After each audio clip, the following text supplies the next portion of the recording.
Bonjour, je m'appelle Baptiste Poiré, je vais vous parler aujourd'hui de l'association Arc-en-Ciel Toulouse Occitanie qui existe ici à Toulouse depuis 15 ans et dont les actions sont centrées sur les discriminations envers les personnes LGBT et l'égalité des droits pour ces personnes-là.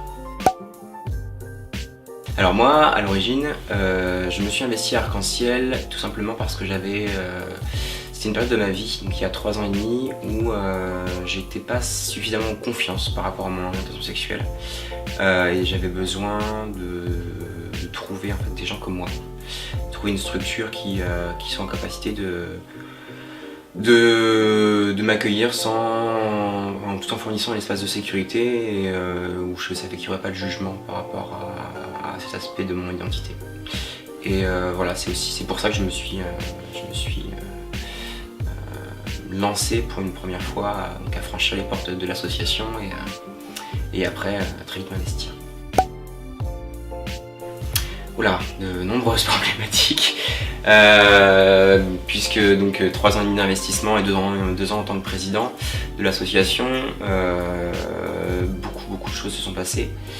Avant de parler de problématiques, je parlerai un peu plus positif, c'est-à-dire que c'est une association qui m'a permis de me faire beaucoup d'amis, de me faire un réseau très important sur Toulouse. Bien sûr, voilà, j'ai aussi développé des compétences de par cette association, de par le travail de président et de chargé de communication.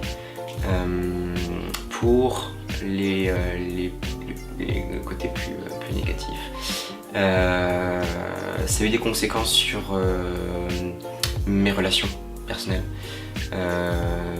Je vais pas trop rentrer dans les détails, mais c'est vrai que c'est compliqué en fait. La vie associative, quand on fait le choix de s'investir au niveau d'investissement auquel j'étais, a forcément des conséquences sur la vie privée et toutes les personnes qui sont en couple ne sont pas prêtes à accepter ce genre d'investissement, ce niveau d'investissement et ne comprennent pas forcément en fait. Donc ça c'est un aspect. Et après, d'être président ou de devenir président, c'est aussi assumer un rôle de leader. Et du coup, ça a des conséquences puisque être un décideur, c'est aussi devoir être confronté à des critiques et à perdre aussi ce lien privilégié que j'avais réussi à établir avec bon nombre de personnes de l'association, des relations d'amitié et qui se sont altérées pour partie dues aux fonctions que j'ai occupées après.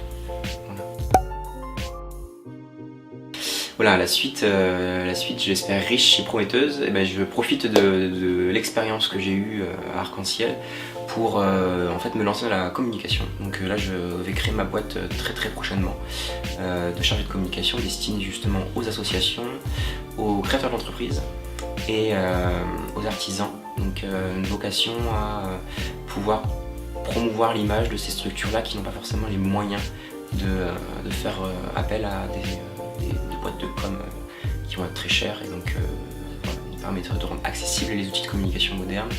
Et c'est mon objectif à très court terme et ça c'est vrai que sans mon expérience associative j'aurais jamais réussi à y arriver.